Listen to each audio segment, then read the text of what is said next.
So, welcome everybody. It is a great pleasure to have you with us for today's Institute of Astrophysics seminar. And it is a distinct pleasure to welcome today Francesca Fragkoudi. Francesca did her undergraduate studies in Bristol in the United States and her master's degree in Barcelona in Spain, before moving to the Laboratoire d'Astrophysique de Marseille, where she did her PhD under the supervision of Lia Thanassoula and Albert Bosma, both of whom are here with us today. It is a great pleasure to have you with us. Hi, welcome. And after completing her PhD studies, she did postdoctoral work at the Observatoire de Paris, and then she moved to Garching in Germany, to the Max Planck Institute for Astrophysics. And she will be very soon starting her new appointment at ESO. So today she will talk to us about barred galaxies in lambda CDM. And without any further ado, Francesca, the floor is yours. Thank you very much. And yes, thank you very much for the invitation to talk to you today. I was a bit too optimistic when, at the time of the invitation, I thought, well, maybe I can even do this in person. But yes, as we all know, things are not going quite as planned. But yeah, it's great to be able to do this even virtually. So like Francois said, I am a postdoctoral fellow at the Max Planck Institute for Astrophysics, and I will soon, indeed, in a couple of weeks, be moving just next door to ESO, where I'll be taking up a fellowship. And today I'm going to be telling you about barred galaxies in the lambda CDM cosmological context. And in particular, I'm going to tell you about some of the work that we've been doing using state-of-the-art high-resolution cosmological simulations, hydrodynamical cosmological simulations of galaxy formation evolution within the lambda CDM context to study two kind of main topics. The first is on the formation history of our Milky Way. And in the last part of the talk, I'm going to show you some kind of new results of some work that we have submitted about what this can tell us also about the dark matter distribution in Milky Way-type galaxies. So as I was told that there are quite a few students who also attend these talks, I'm going to give just a very broad and general introduction to barred galaxies in the first part of my talk, to get everyone on the same page. And then I'll tell you about these next two topics later on. So starting very broadly, I'm sure we've all seen this kind of diagram before. So this is the Hubble tuning fork diagram, in which galaxies are kind of separated into different parts. So on the left side here, you have elliptical galaxies, and on the right here, you have spiral galaxies. And spiral galaxies are themselves separated into two categories. So you have on the top arm here of the Hubble tuning fork diagram, the normal spirals, and on the bottom here, barred spiral galaxies. And any theory or any model of galaxy formation evolution is going to try and reproduce these kind of broad range of morphologies that we get in the population of galaxies. So I'm going to be focusing today's talk on these galaxies here, shown these barred spiral galaxies, which rather objectively, I'm sure we can all agree are the best galaxies. So these spiral galaxies have basically this elongated structure going through the central part, which is called the bar, which is essentially composed of stars that are going around on elongated orbits. And these are very interesting dynamical structures. I mean, we see spirals, everywhere in nature, but this kind of elongated bar-like structure is quite, just from the point of view trying to understand what it is and how it forms, quite an interesting structure in itself.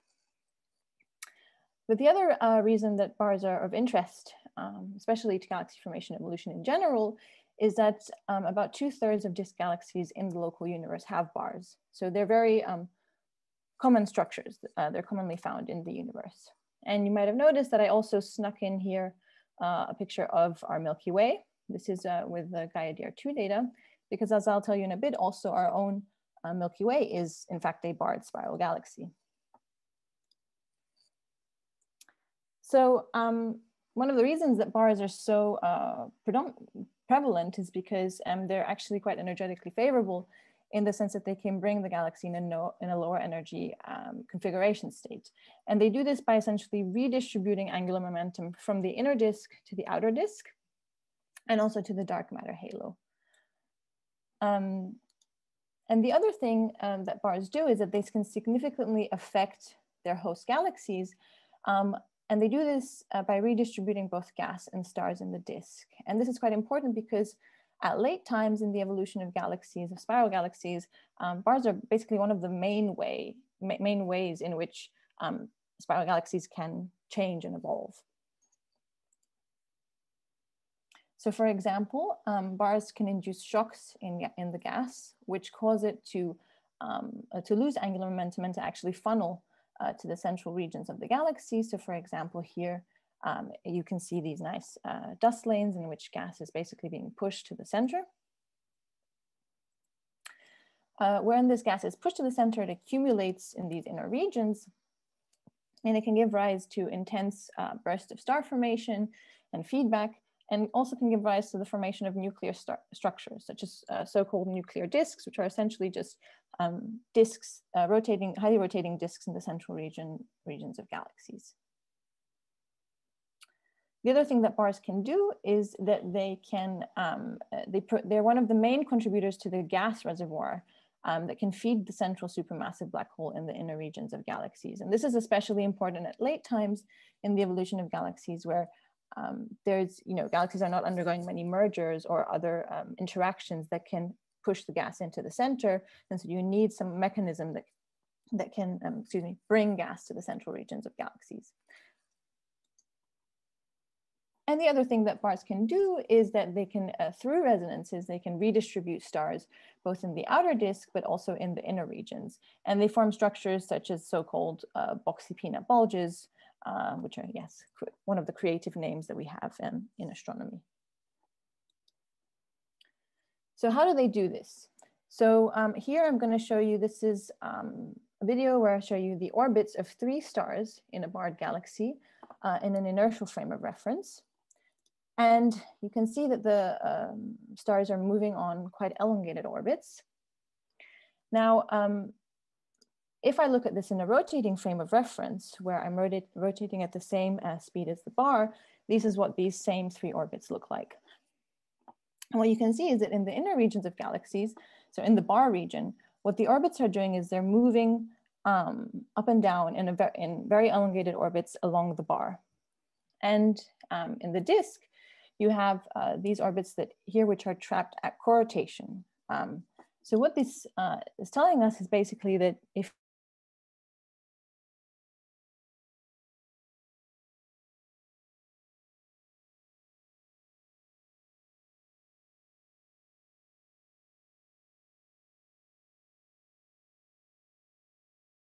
in the disk.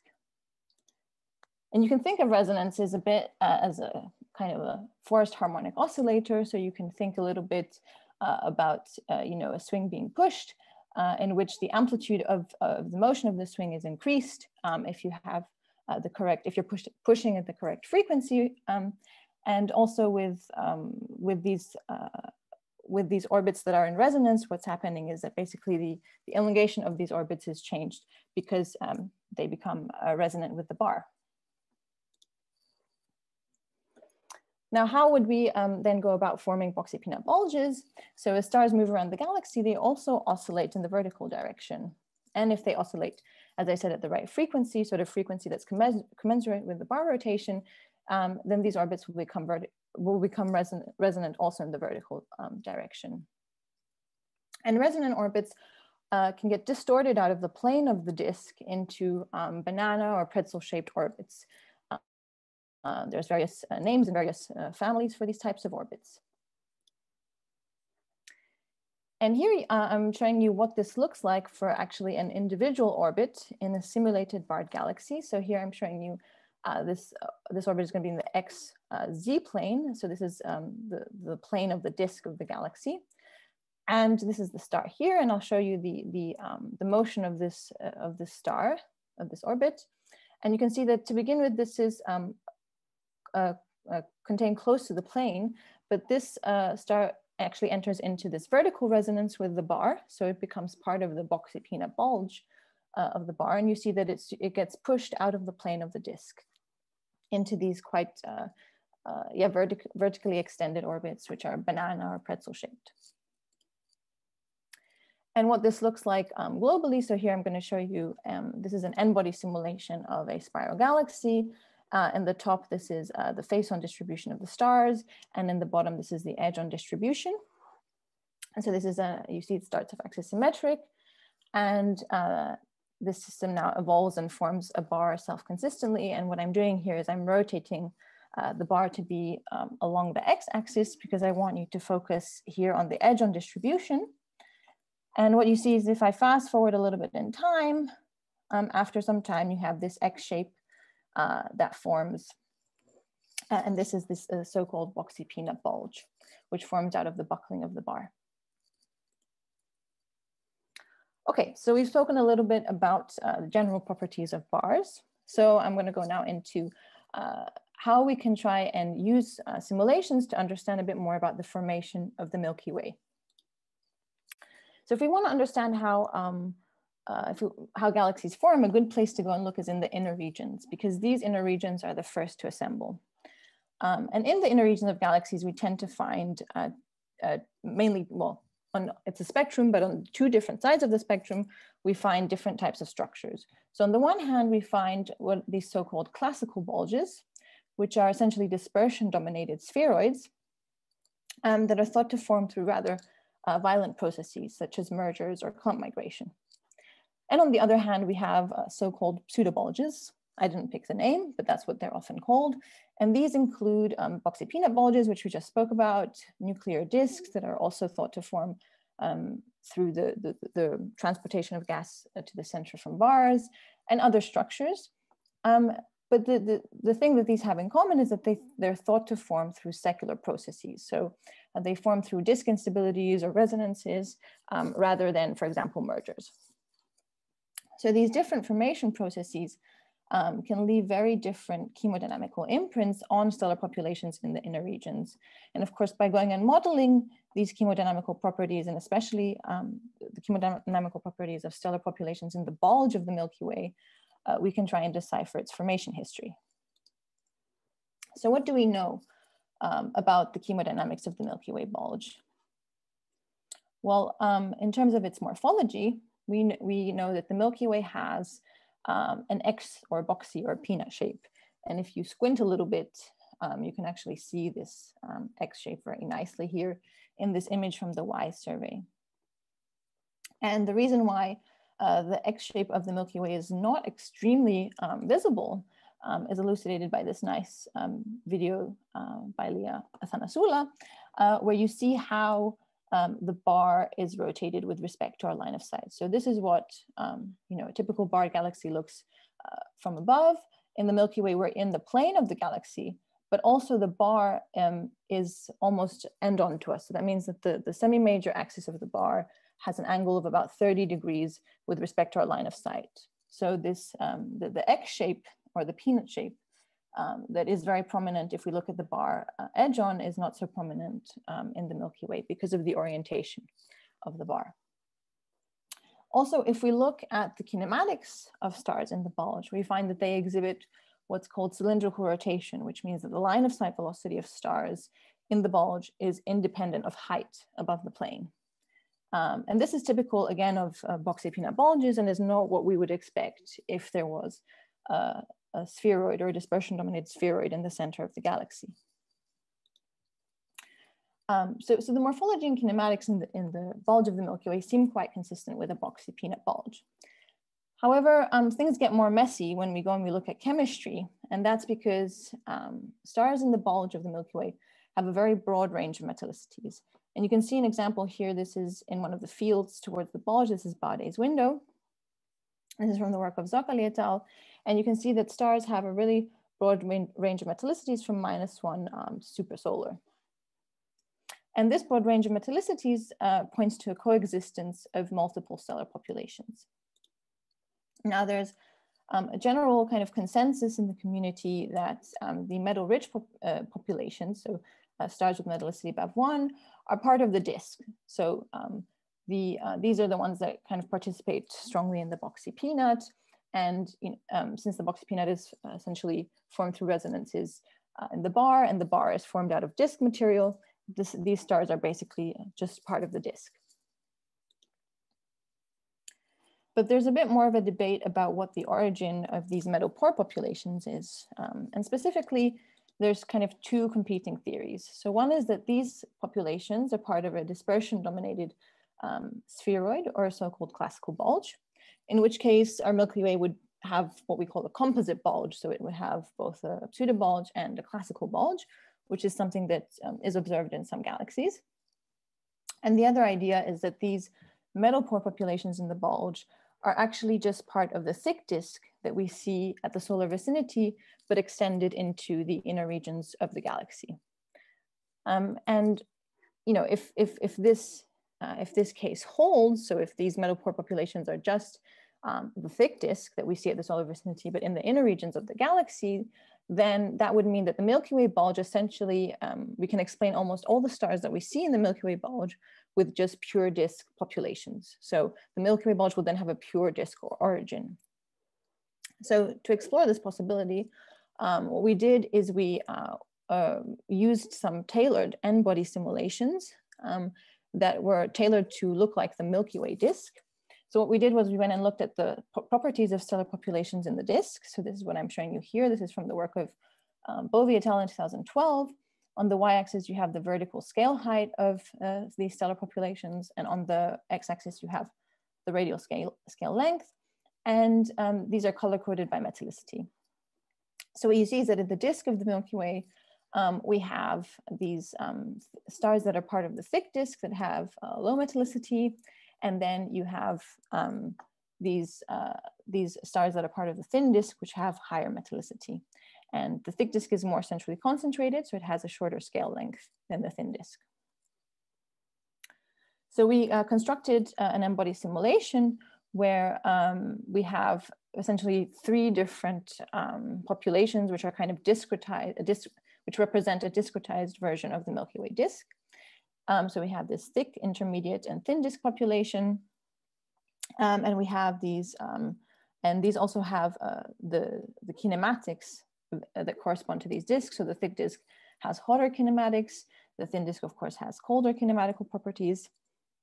And these populations also, we assign to them the metallicities and alpha abundances that would correspond to these kinds of populations. And the masses of these 3 different disk populations are set according to a reconstructed star formation history of the Milky Way by Snaith et al. In 2014, where essentially what we gave these 2 populations a total mass of about half, so half the mass of the disk, and the other half is in this thin disk. So in this kind of setup, in this N-body simulation, you have a thick and intermediate disk that are very massive, that are more concentrated in the center, and a thin disk. And so we have an N-body simulation, and we also have, of course, so we have this disk and we have our dark matter halo, and we let this setup evolve self-consistently, and it forms a bar and a Boxy peanut bulge, like you see here. And what we do is we then go and observe the bulge of this simulation the same way we observe the bulge of the Milky Way, and we want to see if we can reproduce, for example, the morphology, the kinematics, and the chemistry of the bulge of the Milky Way in such a scenario.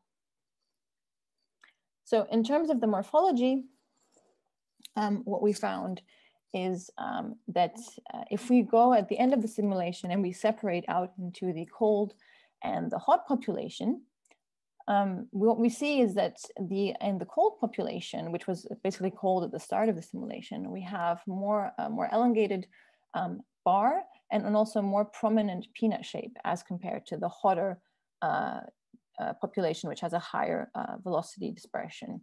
And this let's say this physical process was coined as kinematic fractionation by Victoria Batista et al. In 2017. And why this happens is basically related to the, also to the angular momentum that these two populations can transfer. And what we find is that essentially the colder population, of course, loses more angular momentum than the hotter population. And that's what you see here. So the thin disk loses more angular momentum than the thick disk, and this is mostly transferred to the dark matter halo. And that's because the colder population is able to get trapped more, efficiently at the resonances. So we can now go and try and compare to what this would look like if we observed the bulge in a similar way as we observed the bulge of the Milky Way. So what we do here is we take different slices, we take slices at different heights above the plane along the bar major axis for these two populations. And this is what we're showing here. So this is along the major axis of the bar, and blue is showing you the number of stars for the cold population or what would correspond to the metal-rich population, and red is showing you the distribution of stars for the hot or metal-poor population. And you see that close to the plane, you just have one single peak in the density distribution. As you move further away from the plane, you get, for the cold population, you get two peaks, whereas for the hot population, you still have one peak. So what's happening here is that you're basically slicing now through the two lobes of the peanut, while there's no kind of evidence of the peanut in the hot population yet, because I remind you that the peanut is less prominent in the hot population. However, if you move further away from the plane, you start to be able to see this double lobe shape in the cold population, and you can even more prominently, and you can also start to see it in the hot population as well. But you need to move further away from the plane to see this. Now we can try and compare this to observations. So this is from the work of Rojas ARriga et al. 2014. And here they looked at the magnitude of red clump giants for the metal-rich population, which is in gray, and the metal-poor population, which is in blue here. And so what they found is that close to the plane, they have a single, basically, so the magnitude can be thought of as a proxy for distance for these stars. And what you see is that close to the plane, you have this single peak for the metal-rich and metal-poor populations. As you move further away from the plane, you have a double peak for the metal-rich population. So you're cutting through the two lobes of the peanut. And, but however, there's still a single peak for the metal-poor population. And this has been used at times to argue that therefore the metal-poor population should be is a so-called classical bulge, because that's what you would expect, just a single peak in the density in that case. However, if you move further away from the plane, you can see the double peak in the metal-rich population much more prominently. And you can also maybe start to see it also in the metal-poor population, although whether this kind of wiggle is physical or not has been, is quite debated still. But it seems that we can find similar trends in morphology, at least in the morphology of stars, for the cold versus the hot, or the metal-rich versus the metal-poor populations, as what we see in the bulge of the Milky Way. And a number of works have also found similar results. Now, I wanted to also present a bit about kinematics and chemistry, but in the end, I decided to focus more on some newer results at the end of this talk. So I don't have time to talk also about the work we did on kinematics and chemistry, but I reference here a few papers where we looked into what the consequences of such a model would be for kinematics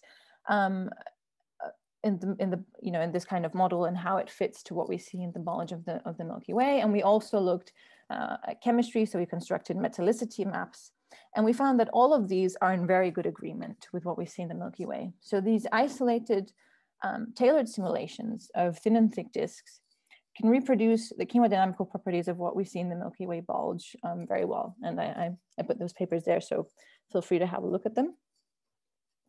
And so this therefore suggests that the Milky Way bulge has almost essentially an entirely in situ or disk origin, almost entirely, which is of course very different from how we're used to thinking about how bulges, the inner regions of galaxies form. So the question is, can we reproduce such a pure disk formation scenario in the ΛCDM cosmological context, where we expect, of course, mergers to play a very important role, and we expect, therefore, to have some kind of hot component also in the central regions of galaxies. So to study this, we went and looked at the ARriga simulations. So these are a suite of 40 high-resolution magnetohydrodynamical cosmological zoom-in simulations that have a comprehensive galaxy formation model. And here you're seeing the evolution of one of these zoom simulations. You can see the dark matter, the gas, and the stellar light projection. And these have masses in the range of the Milky Way. And by the end of the simulation and by redshift 0, they form disk-dominated star-forming galaxies that reproduce a number of the observed scaling relations. And you can see, for example, here, this by low redshift, you have this beautiful barred spiral here. So what we did was to go and pick out the 5 galaxies in the ARriga simulations that have prominent Boxy peanut bulges by redshift 0. So we wanted to pick the ones that look the most like the Milky Way. So we know that the Milky Way has a Boxy peanut bulge. So we went and looked at these 5 ARriga galaxies. And we essentially studied their chemodynamical properties in detail and compared these to the Milky Way. So one of the things that we looked at are the chemokinematic properties. So that we looked at the galactocentric line of, the line of sight velocity of stars and the velocity dispersion of stars as a function of galactic longitude. And here I'm showing you first what we see in the Milky Way bulge. This is from the Argos survey. And here we're separating into 3 different metallicity bins. And so we did a similar kind of analysis for these simulations, for the cosmological simulations, where we rescale the simulations and we align the bar to have 30 degrees to the line of sight as in the Milky Way. And then we make these 3 cuts in metallicity, and this is what is shown with these lines here. So what you see is that for this case of ARriga 18, so this is one of the ARriga galaxies, we reproduce relatively well what we see in the Milky Way, in the sense that in the Milky Way, the metal-rich population and intermediate populations in red and blue are very similar to the metal, have similar rotation velocity to the metal-poor population in green. So these are these points here. And in this case, for this ARriga galaxy, we also have a metal-poor population that's highly rotating. Not as much as in the Milky Way, but relatively quite high. Whereas even though this population has a higher, this metal-poor population has a higher velocity dispersion, which we also see in the Milky Way. Now, if we go and look at a different ARriga galaxy, so this is ARriga 26, we see that in this case, the metal-poor population is very slowly rotating. So it's very incompatible with what we see in the Milky Way. And so what we found is that the metal-poor component has, of course, different properties depending on the formation history of the galaxy. So we did this for the 5 galaxies that we looked at in detail in our sample. And this is what we found for all of them. So you see, for example, for this galaxy here, which is ARriga 17, and here's 18, we have a highly rotating metal-poor component. And in some of the other ones, the metal-poor component is not as highly rotating. Also, what we did was to look at the morphology of these galaxies edge-on in these 3 different metallicity bins.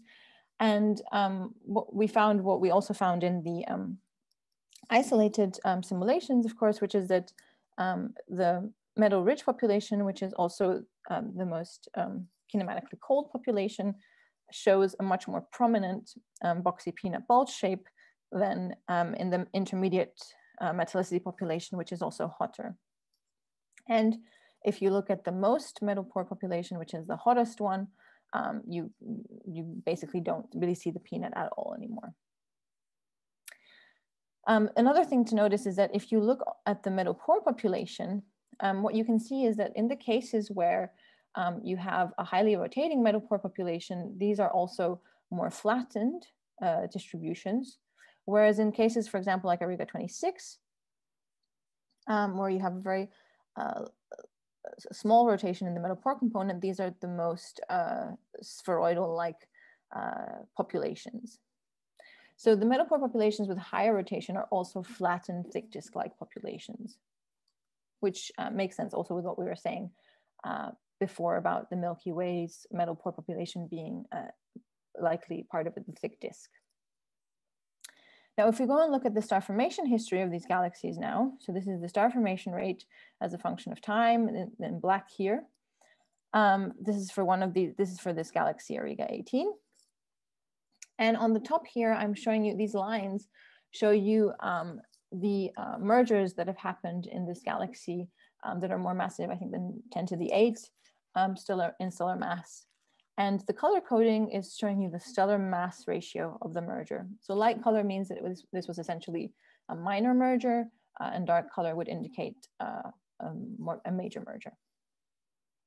So what you see is that, for example, for ARriga 18 here, it has very few mergers since look back time of 12 gigayears, and these are quite low mass ratio mergers. And if you look at this one here, ARriga 17, which is the other one that has a very highly rotating Middlepoor component, you see a similar trend. So it has very few mergers, and the ones that do happen are very low mass in the last 12 gigayears. And if you look at ARriga 26 here, so this, which has a very slowly rotating Middlepoor component, you see that it has a major merger, or two quite significant mergers that happen in the last 12 gigayears. So what this is telling is that for ARriga bulges to have chemokinematic properties that are consistent with the Milky Way bulge, the last massive merger in our galaxy needs to have taken place at redshift above 3.5. And this also places constraints on the mass of subsequent mergers. So you might have heard of the recently reported Gaia and Enceladus sausage merger. So our models basically suggest this needs to be smaller than a 1 to 20 merger if we're going to maintain the highly rotating kinematical properties of the Middlepoor population in the bulge. Otherwise, a more massive merger would have disturbed these, the rotation of this population. And here what we did was we went and looked at all of the ARriga galaxies, and the 5 that I've already shown you are these with these larger points here. And what we looked at essentially was the difference between the Metalrich and Middlepoor populations. So this is on the y-axis. So, you know, here we have the galaxies that have very similar Metalrich and Middlepoor, similarly rotating Metalrich and Middlepoor populations. And on the x-axis, we tried to basically quantify the importance, how many mergers that galaxy had, and how significant those mergers were. So this is the mass, the stellar mass ratio of the merger, normalized essentially by the redshift at which this merger happened, and the sum over all of this. So what this is telling you is that if you have mergers that happen at very high redshift and that have low stellar mass fraction, then this is not going to significantly impact the galaxy. And what you see is that there's clearly a trend. So if you have more mergers at late times with higher stellar mass ratios, then you have a larger difference in the difference between the Metalrich and the Metalrich and Middlepoor stellar populations in terms of velocity. And for smaller value of this parameter, you have very similarly rotating populations. And the Milky Way basically has a very small difference between the Metalrich and Poor populations, so it lies somewhere around here. So following, you know, the trend, of course we didn't fit this, but just, you know, this would mean that basically the Milky Way had a very quiescent merger history. It really is, you know, it is possible in ΛCDM, of course, because we do have galaxies that have properties similar to the Milky Way in these cosmological simulations, but we're really probing the tail of the distribution in terms of the low amount of mergers that our Milky Way was able to suffer and still keep its highly rotating Middlepoor component. And just one more thing about this is that if we look at the fraction of in situ versus accreted stars in the bulges of these galaxies, what we find is that for ARriga 17 and ARriga 18, which are the ones which are most compatible with the chemodynamical properties of the Milky Way, these have a very small fraction of accreted stars in the bulge. so less than 1%.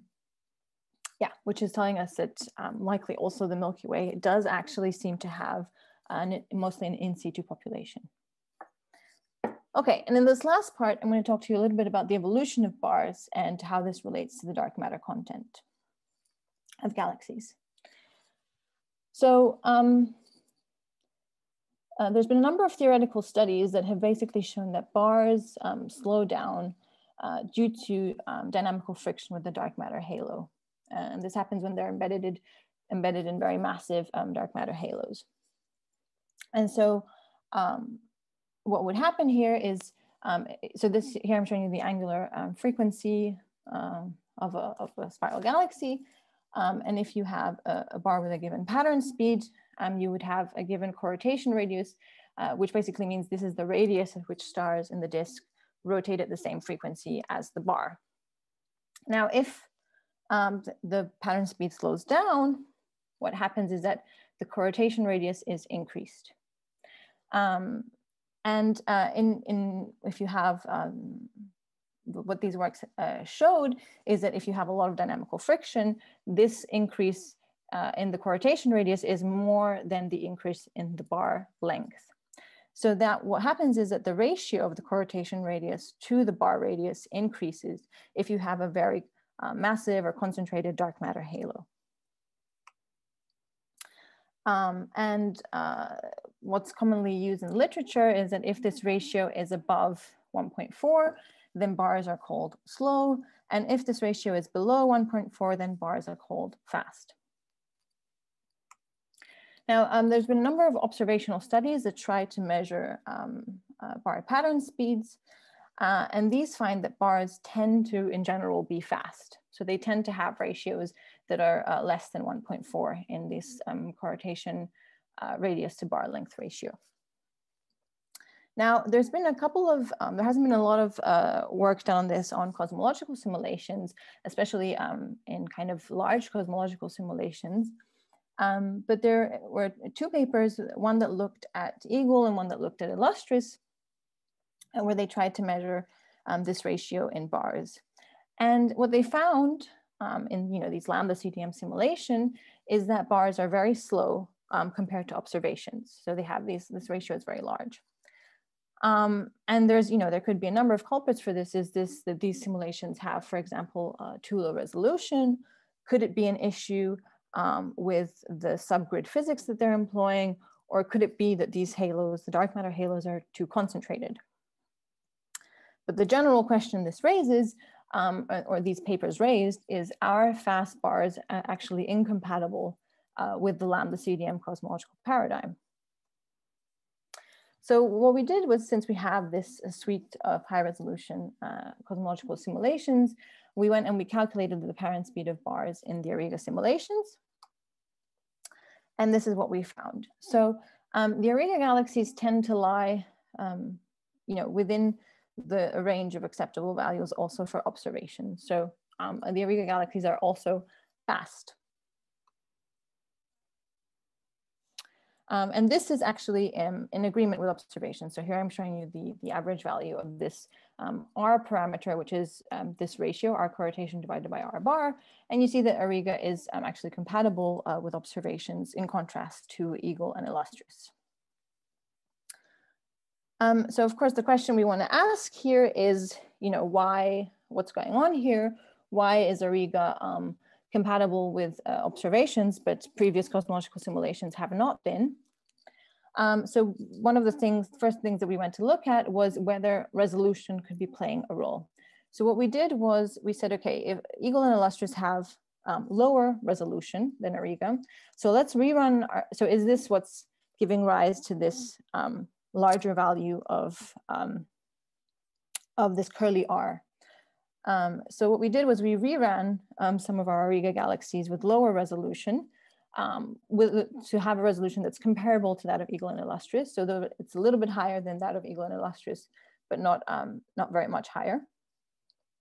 And what we found is that even when we rerun our galaxies at lower resolution, that which are these ARriga 18.5 here, so 5 is in our nomenclature is lower resolution.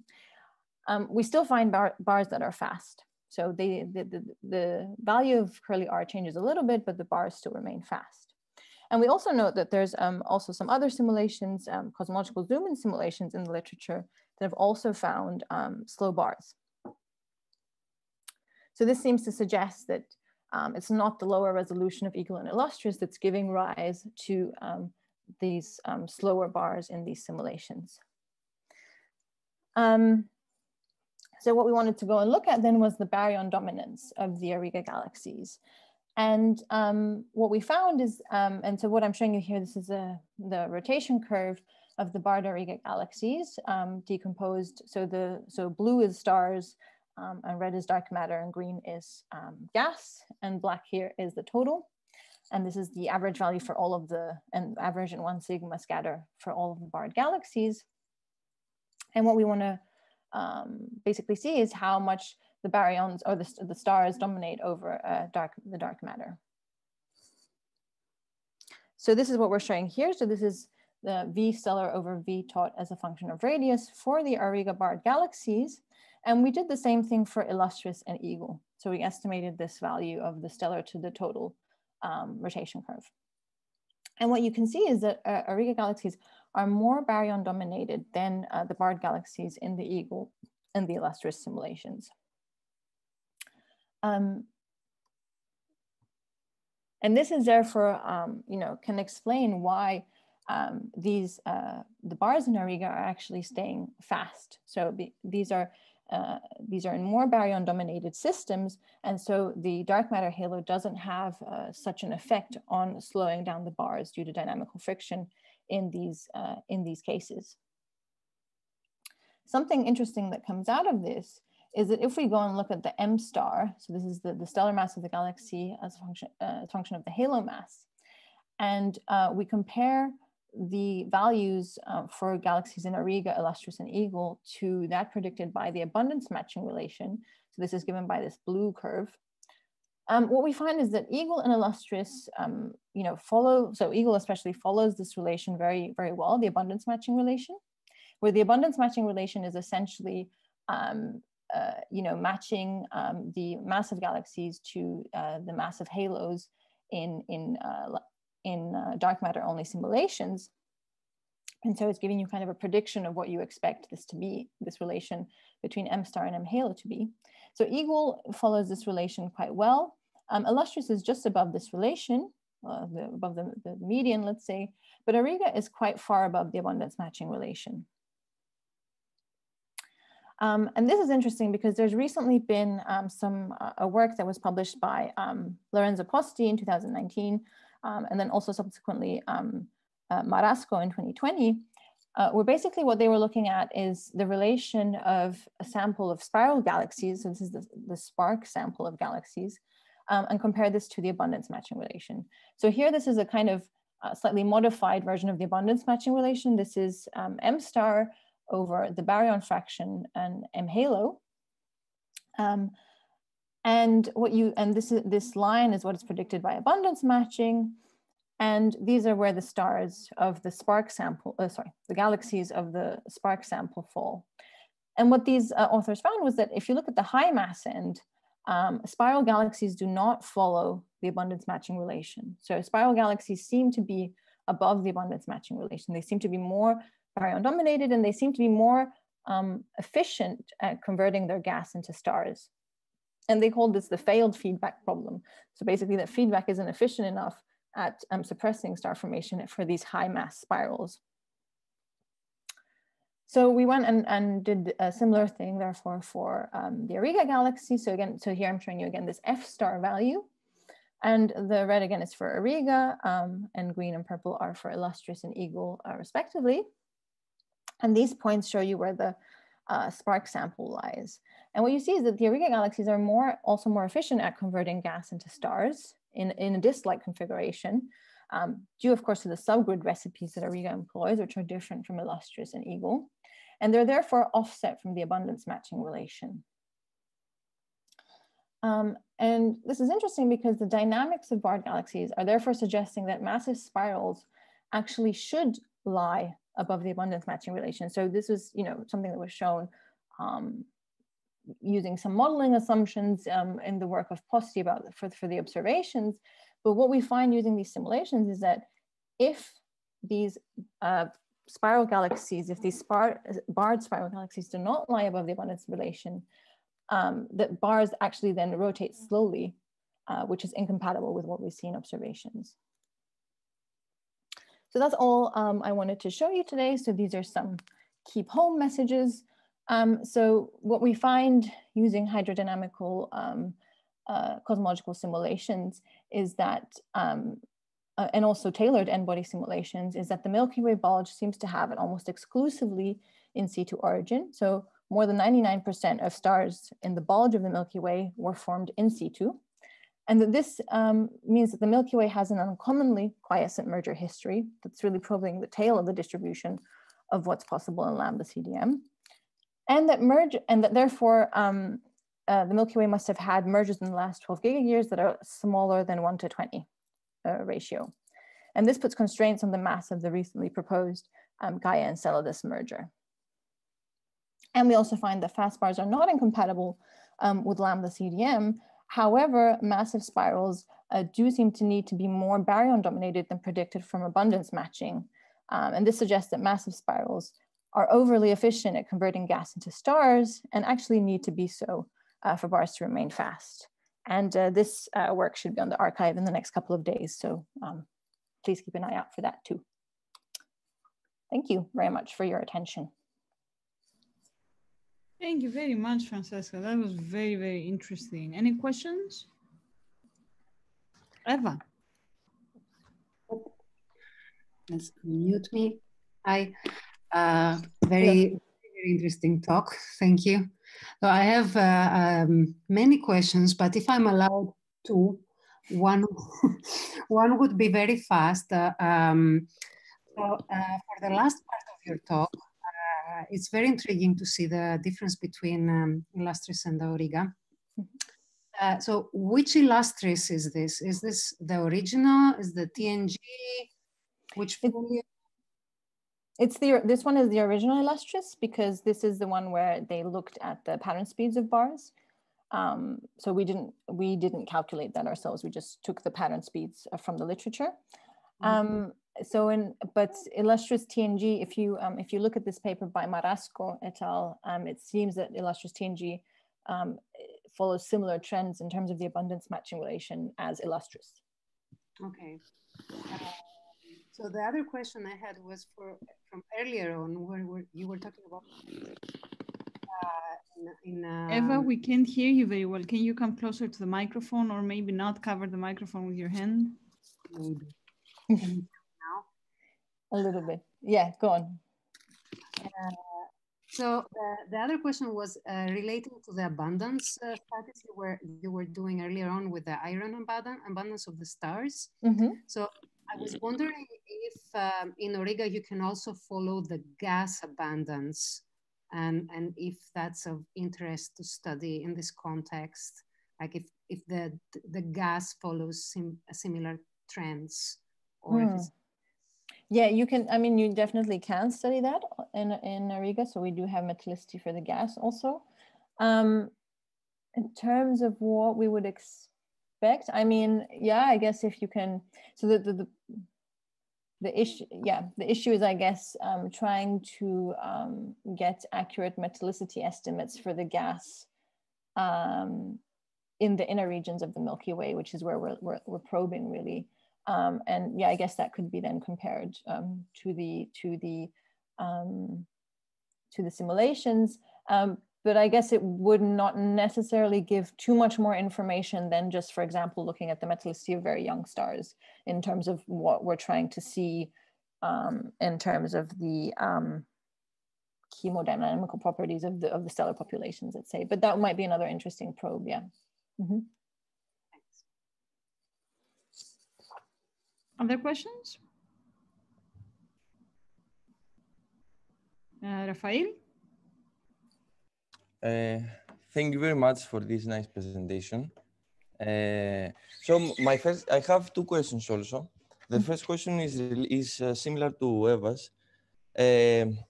regarding the simulations, you compared the results between Illustri, Signal, and ARriga, but I didn't understand what causes this deviation in the R parameter in Illustris and Eagle simulations. I understood that you excluded the resolution parameter, but what else could be? Yeah, yeah, maybe I should have been more explicit. So it seems to be that it's the, yeah, maybe I'll just go back here. So, yeah, so as I said here, I mean, there's different things that could be playing a role. And here we just say, it could be low resolution, could be subgrid physics, could be too concentrated halos. If it's, we don't think it's resolution, as I said, we looked at that, it might play a role. It seems to maybe play a small role, but it doesn't seem to be enough to really justify the huge difference that we see. If it were too concentrated halos, this would be really an intrinsic problem in a sense of lambda CDM, excluding maybe the effects that the baryons can have on the dark matter. But then I would expect to find this in ARriga as well, because I mean the underlying cosmology and dark matter properties are the same. Yeah. So what we're saying and what we argue is that it's essentially the subgrid physics. And so how this different subgrid recipes in the simulation combine is very complicated and probably more than a thesis in itself. But the idea is that essentially Eagle and both Illustris have in some ways stronger feedback, especially for Eagle, for example, has much more bursty feedback recipes. And this seems to be able to get rid of a lot of baryons from the galaxy, from the halos. Go ahead. Whereas ARriga seems to have a smoother, it has some kind of smoother feedback recipes with the way the stellar winds and the way the AGN feedback is implemented as well. So yeah, it's basically a combination of how the different feedback recipes are implemented. Okay, I understand now. And another quick question was related to the morphology of galaxies when you when you showed these bimodal distributions which you compared with the observations in the beginning. Of the peanut, you mean? Yeah. Yes, that one. So I didn't understand. Did you apply any radiation transfer in order to compute these distributions? No. So this specifically for this plot here, no. So this is actually from this was in one paper where we explored kind of a generic simulation of these kind of thin, thick disk models, and then in a later paper, so in this paper here, we looked at a really tailored simulation to the Milky Way, so that had really all the properties of the Milky Way in the disk. And there, what we did was to apply a selection function to the simulation that was similar to the selection function of Apogee, which was the survey we were comparing to. Okay. So it, in a way, takes into effect things like, that you lose stars because of the various things that come into play. Yeah, I Function. understand. Okay, thank you very much. You're welcome. Any other questions? Please feel free to just ask. Vaso, can I ask one? Of course. Nikos Kilafis. This is a very naive question, and it shows my ignorance. When you showed us this simulation where you showed the orbit of the star, and the orbit was making eights, horizontal eights, so that you produced as a projection in the sky a peanut shape. Okay, I think I understand how you did it. You assumed a potential that allows such orbits. And this potential comes from the rest of the stars, because the galaxy is a self-consistent object. Exactly, yeah. Now, suppose that I want to make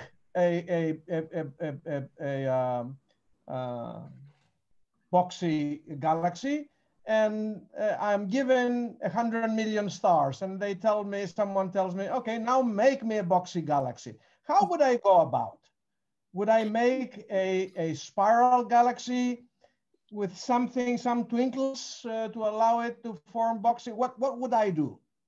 You mean if you could form a disk galaxy, or if it was any, you could have any distribution function? I have 100 billion stars, and I want to make a Boxy galaxy that works just fine. All orbits are fine, so that it stays there forever as a Boxy galaxy. So what would I do? By Boxy galaxy, do you mean an elliptical, or you mean a spiral galaxy with a Boxy peanut bulge? Spiral galaxy with a peanut or Boxy bulge. Yes. I mean, you would have to first have a potential where you have some kind of elongated potential in the center, which is rotating, so that you can get some basically this resonant behavior in the frame that's co-rotating with the bar, basically. And you'd have to set your stars onto some orbits which you know, are cold enough in order to actually be trapped by these resonances.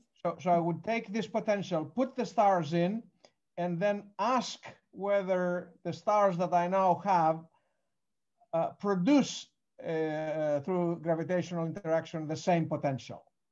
Otherwise, sure. I mean, yeah, you have to put the stars into some kind of reasonable configuration to begin with, right?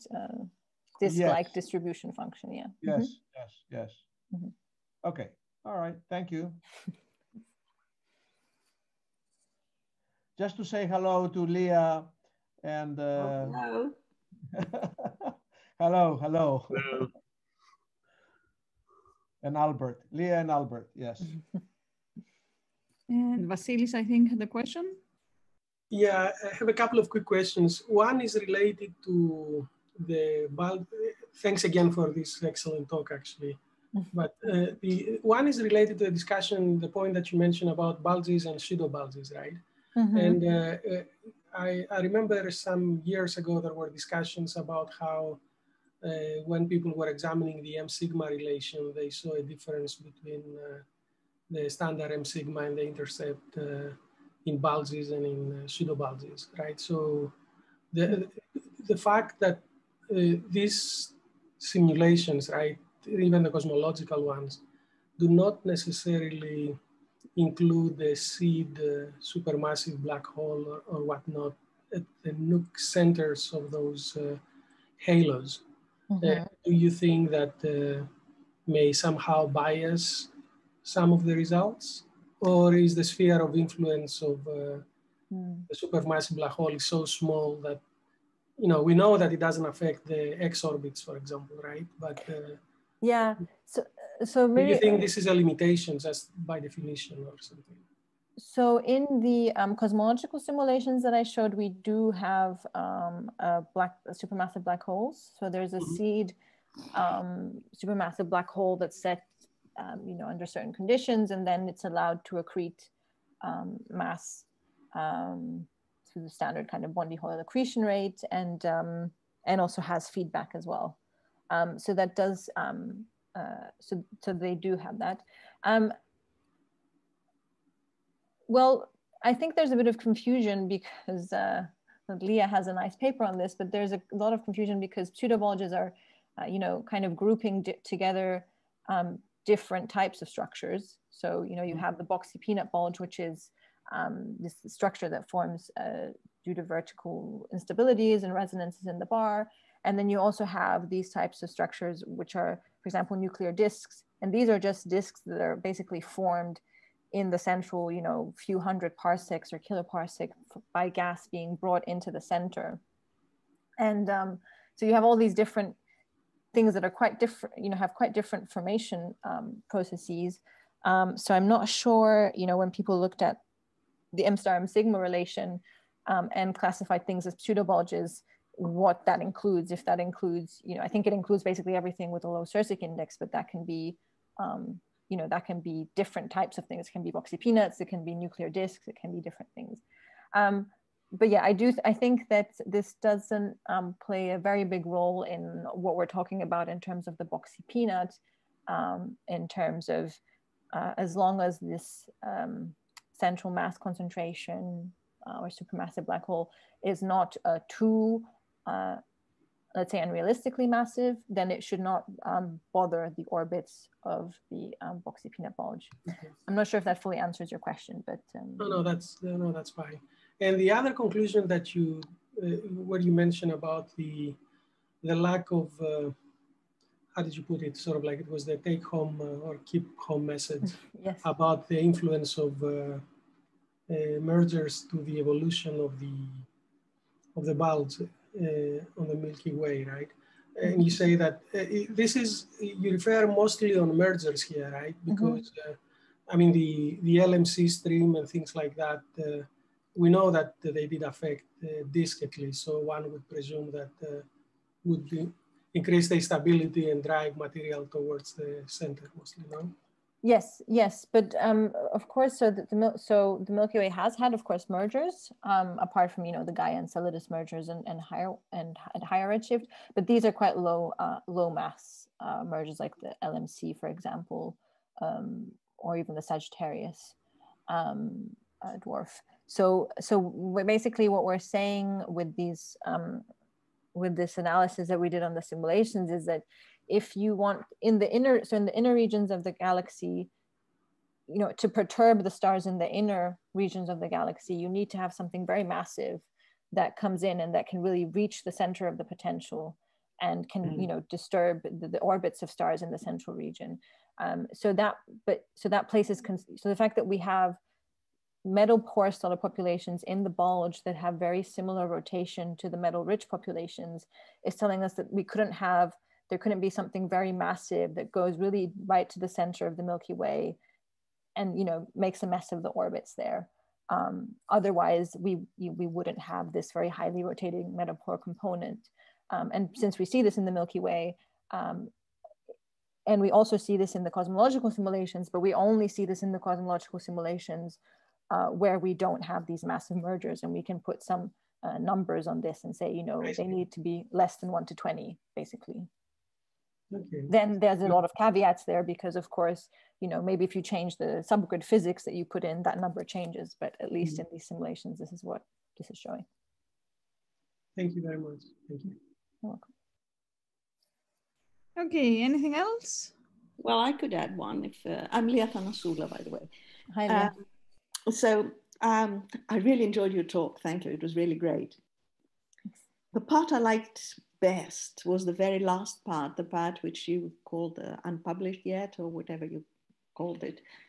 And that, could we go back to the first slides of that, please? Here or further up? Here, for example, that's the very first one, yes. So the idea behind all this, is, as you well explained, is that the pattern speed will decrease with time. And the main point here is what makes it decrease a lot and what can keep it constrained to very small changes. Okay, one of the things is what you said, the dark matter halos. But it's not the only one. There is absolutely, yes. There is gas. And the three, for example, that's why I asked you for this one, the three papers you mentioned, Tremaine and Weinberg and Victor and Selwood, they have one thing in common. There is no gas in those simulations. Now, of course, your cosmological simulation obviously have gas, there's no question there. But if you just add the gas without worrying about the cosmological part, without worrying about the recipes for star formation and feedback and this and that and the other, you can get to exactly the same point. That is that the lambda CDM has no problem with this particular issue. With this. Yeah, yes. Well, I mean, I agree with you completely. The dark matter, of course, is not the only thing, and this is, stated in the paper. Of course, velocity dispersion and also gas, as you say, will play a role there as well. The point, I guess, I'm trying to make here is that also in Eagle and Illustris, these also have gas, right? These are also some hydrodynamical simulations with gas, with galaxies with different velocity dispersions in the disk, etc. So it seems to be that there is a difference between the ARriga and those simulations, and so we try to isolate what the differences would be. I also explored differences in velocity dispersion in the disk of these galaxies and found that there was not that big of a difference. So it does seem to be that it's the baryon dominance that's playing a role. Look at the distribution of gas to stars as a function of radius in all those cases and compare those. Yeah, we also looked at the gas in the different in ARriga. As a function of radius, because that is the one I had at the time and reached the same position exactly. There was no other difference. The star formation things were the same. The dark matter was the same.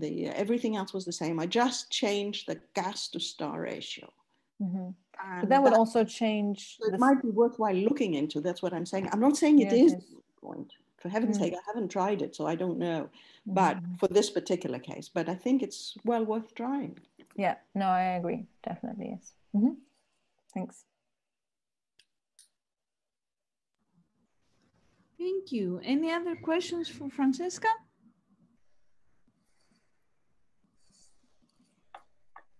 Well, if not, let's all thank her very much again. It was wonderful to have you even remotely, and we're very much looking forward to an opportunity to host you here in person. Thank you very much. Thank you very much. Thank you very much. Thank you. Bye. Bye, everybody. Thanks for coming.